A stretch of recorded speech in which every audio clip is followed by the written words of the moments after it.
She walked in as a customer. They treated her like she didn't belong. 10 minutes later, they were all out of a job. It wasn't about the money. Monica Traylor had plenty of that.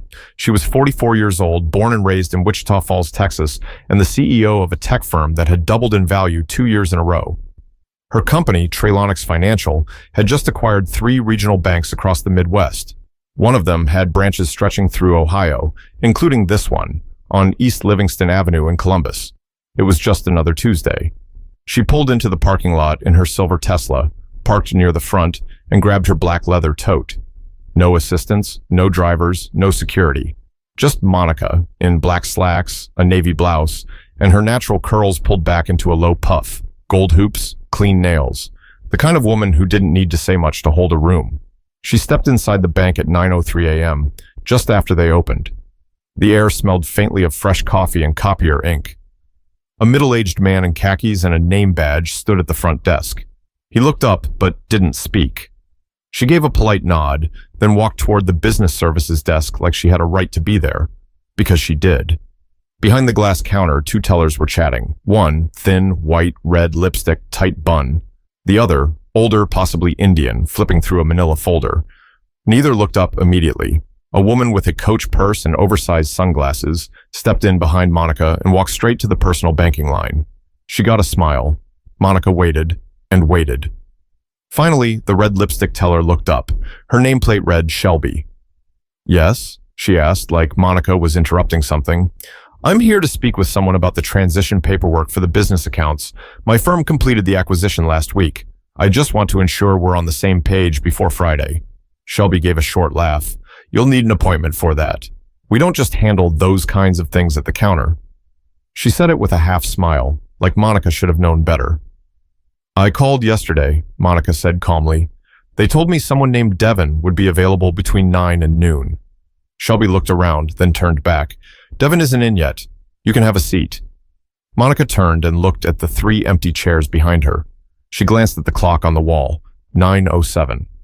"Would you mind letting someone know I'm here? I won't take long." Shelby rolled her eyes, literally rolled them, and tapped on her screen like she was suddenly swamped. "I'll let someone know," she said, without looking up again.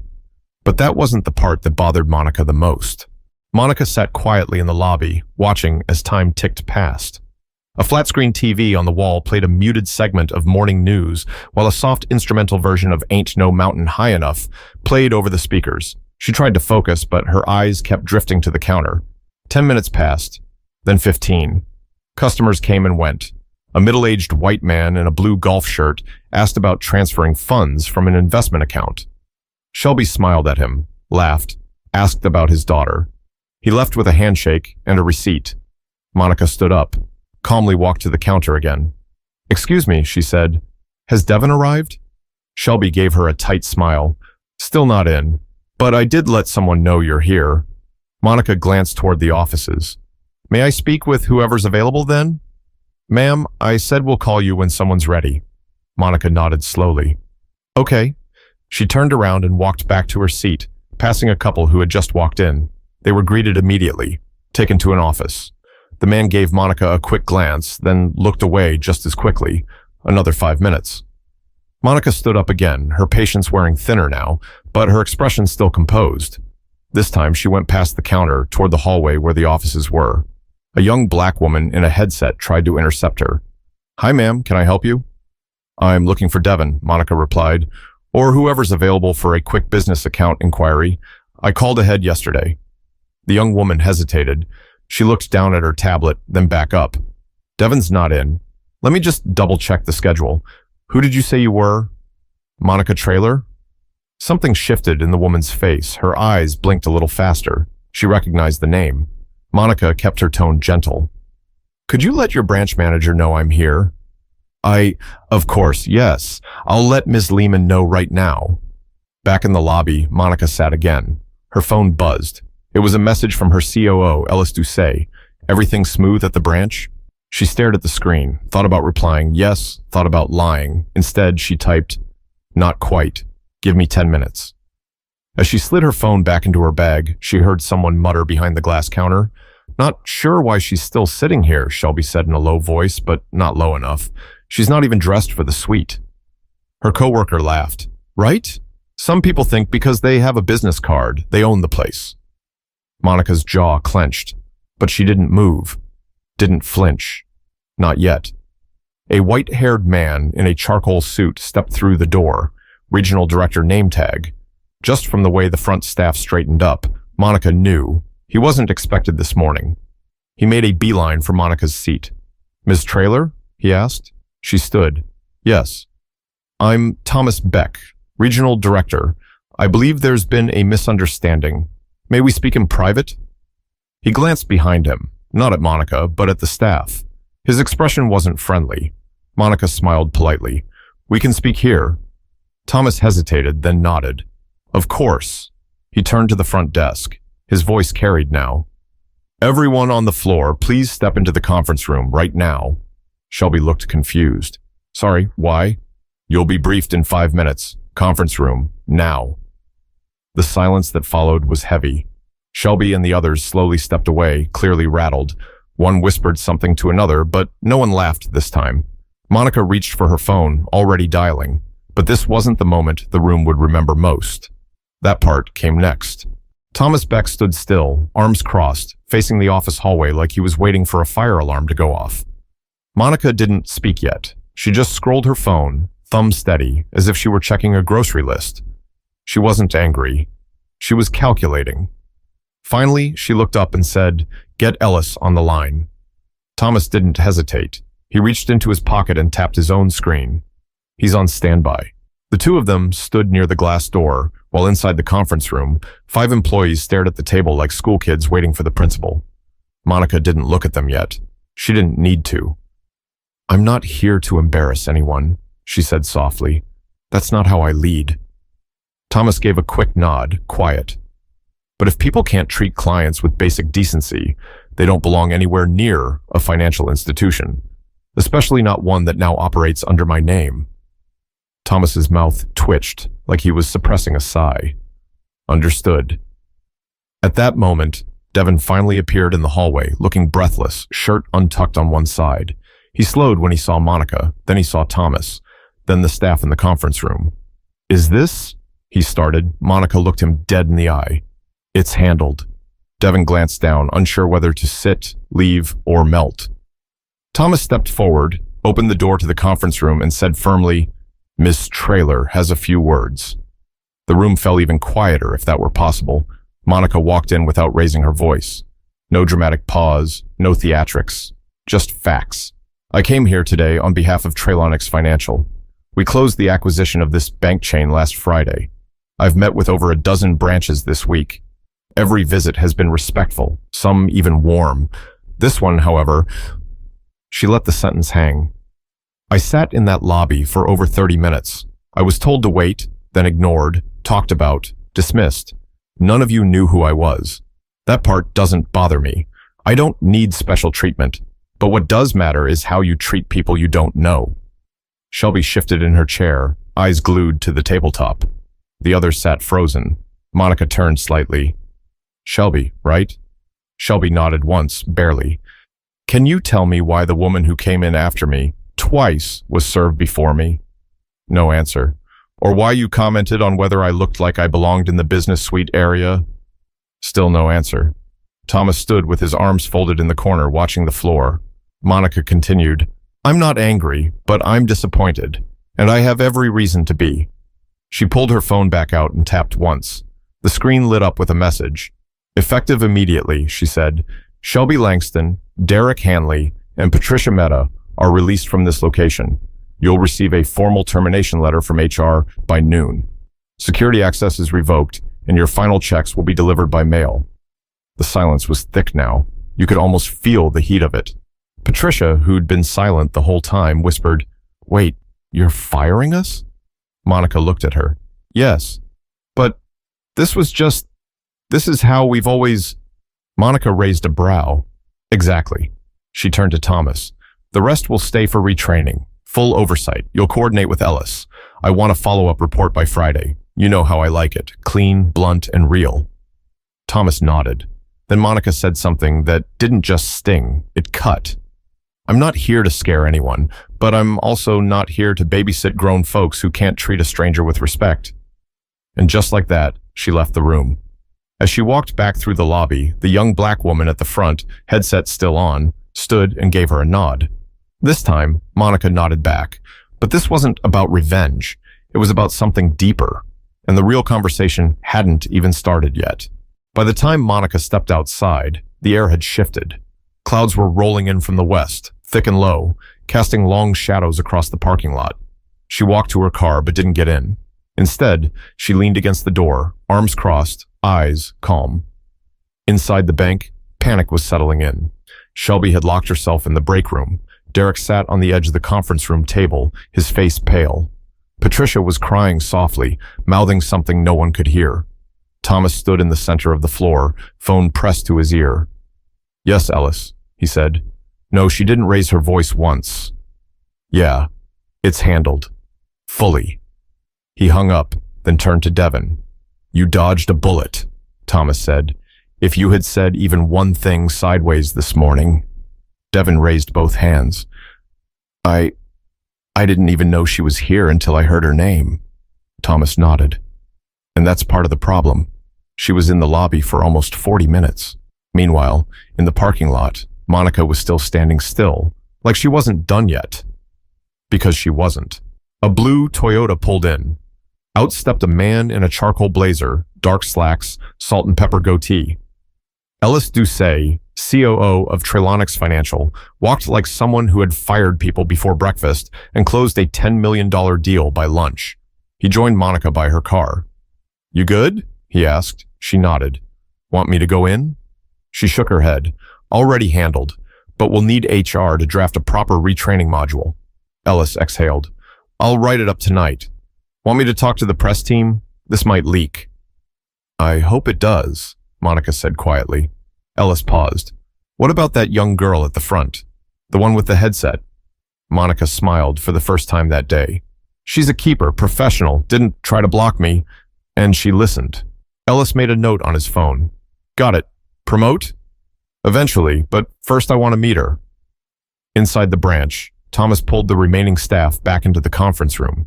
"She's gone," he said, "but don't mistake that for being forgotten." Everyone looked up. "I've been with this bank chain for 20 years. I've seen 4 different acquisitions. I've seen executives come in, cut people, smile for cameras, and disappear. Monica Traylor is not that kind of executive." He paused, letting the room absorb that. "She remembers names. She watches behaviors. She makes decisions based on how people treat the ones who don't look like money." Devin asked, "So what happens now?" Thomas looked around. Now you get a second chance. But I swear to you, if any of you act like today didn't mean anything, it'll be your last." He turned to the young woman with the headset, who'd returned quietly to her seat. "What's your name again?" "Janelle. Janelle Rowe." Thomas smiled. "Ms. Traylor asked to speak with you before she leaves." Janelle blinked, unsure if she heard correctly. "Me?" "Yes. Now." Outside, Monica stood tall as Janelle approached. The young woman was nervous, holding a small notepad like it was a shield. "You called for me, ma'am?" Monica smiled. "You can call me Monica." "Yes, ma'am, Monica." "Tell me something," Monica said. "Why didn't you brush me off when I said I was here for Devin?" Janelle shifted her weight. "Because, well, I recognized your name. I read all the internal memos, but also, even if I hadn't, you didn't seem like someone who came in without a reason." Monica raised an eyebrow. "Meaning?" "I just mean you walked in like you were here for a purpose. People like that deserve to be heard, no matter who they are." Monica nodded, satisfied. "You ever thought about project management?" she asked. Janelle's eyes widened. Eventually, yes." "Good. You'll be hearing from Ellis. Keep doing what you're doing, and don't let people train you out of it." Janelle smiled, overwhelmed. "Thank you." Monica got in her car, engine silent. She didn't look back. But what was said inside that branch wouldn't stay there, and one of those conversations was about to change someone's entire direction in life. The following morning, the branch didn't open at 9 o'clock. The doors were still locked at 9:17, with a small sign taped to the glass, closed until 10:30 a.m. for staff reorganization and compliance briefing. Inside, the mood was fragile. The same room that held gossip and eye rolls a day ago now felt like a courtroom. Thomas Beck stood at the front of the conference room with a printed stack of new training protocols. Devin sat in the far corner, reading over them like they were a final exam. Janelle was seated up front this time, pen out, taking notes. No one questioned why. Across town, in a modest brick building that held Trailonix's regional HR office, Monica sat with a small group of executives. She wasn't speaking much. She didn't need to. She was reading resumes, performance reports, staff files, one by one. Ellis sat beside her, flipping through his own stack. "You sure about keeping Devin?" he asked. Monica didn't look up. "I am." He was careless, not malicious. And people like that, if corrected early, can grow. Ellis nodded. "You're playing the long game." "I always am." He set his folder down.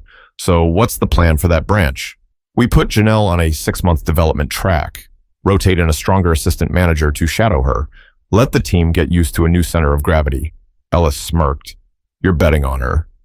"She bet on me when no one else did," Monica replied. Back at the branch, Shelby, Derek, and Patricia were gone. Their names stripped from the internal system before lunch, their desks reassigned, their emails bounced. Thomas stood at the center of the room as if holding the floor together with sheer presence. "You all need to understand something," he said. "This wasn't about one morning. This wasn't even about one customer. It was about a culture that tolerated looking people up and down instead of eye to eye." No one argued. Monica Traylor has the authority to shut this entire branch down and rehire from scratch. She didn't. She gave you a chance to fix it. Don't waste that. Devin raised his hand, not high, but just enough. "What does fixing it look like?" Thomas looked at him directly. "It looks like humility. It looks like making sure the next Monica who walks through those doors gets respect without needing to prove she deserves it." Devin nodded. In the break room later, Janelle found herself alone, scrolling her phone between tasks. She looked up as Devin walked in, holding 2 cups of coffee. "Hey," he said, offering her one. She took it, cautious but polite. "Thanks." He hesitated, then said, "I'm sorry." "For what?" "For not recognizing what was going on yesterday. For not stepping in. For making her wait." Janelle gave a small nod. "Appreciate that." "She chose to keep me on," he added, "after all that." "Because she saw something," Janelle said. "She doesn't waste time on people she can't grow." Devin smiled a little. "You sound like you know her." "I don't. Not personally, but I see her. That's enough." Meanwhile, Monica stood outside a different branch, one she hadn't visited before, smaller, less foot traffic. She didn't announce herself this time either. Just walked in, calm and quiet, like a woman with errands to run. The teller greeted her before the door even closed. "Morning. How can I help you?" Monica smiled. No test this time, just business. She cashed a check, transferred funds, asked a few questions. At the end, she handed over a business card. "If your manager has time, I'd like to speak with them for a moment, just to say thank you." The teller glanced at the card, read the name, blinked. I'll let them know right away." Monica waited, sipping the water she'd been offered without having to ask. This time, there was no tension, no calculation, just a quiet kind of satisfaction. But she wasn't done yet, not until the people watching from the sidelines understood that what happened wasn't just about banking. Monica didn't need applause. She never had. What happened at that Columbus branch wasn't a power move. It wasn't even about revenge. It was about standards. And not just for employees, for human beings. Later that week, she sat across from a group of interns at Trailonix headquarters in Cincinnati. 18 young professionals, fresh degrees, polished shoes, and nervous smiles. She held their attention, not with volume, but with clarity. "I'm going to tell you something no textbook will," she said, folding her hands on the table. "How you treat people when you think they can't help you, that's the part of your resume people remember." One intern, a tall woman with braids and a pen poised over her notepad, asked, "Was it hard not to react? In that moment, I mean?" Monica smiled. "Of course it was. Every part of me wanted to flip the whole table over, But yelling doesn't teach. What teaches is silence that makes people hear themselves. They scribbled furiously. She stood, walked slowly to the whiteboard, and wrote 4 words. Respect doesn't wear labels. Then turned back to face them. You'll walk into rooms one day where people will measure you by your skin, your tone, your name, your shoes. Let them. But don't you measure yourself by their scale. A few nodded.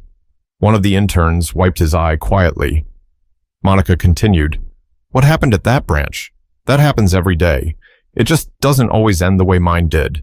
But don't make the mistake of thinking this is a story about money or titles. She paused. It's a story about reminders.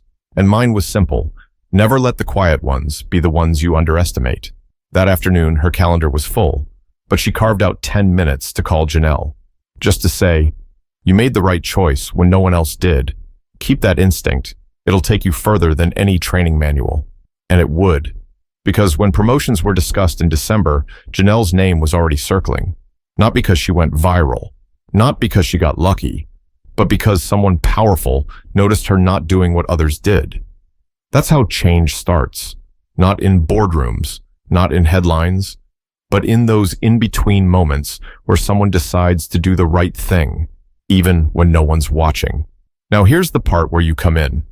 If you ever find yourself in a position of power, even a little, use it to raise standards, not voices. If you ever witness someone being treated like they don't belong, don't look away. Because the truth is, nobody should have to wear their resume to be treated like a person.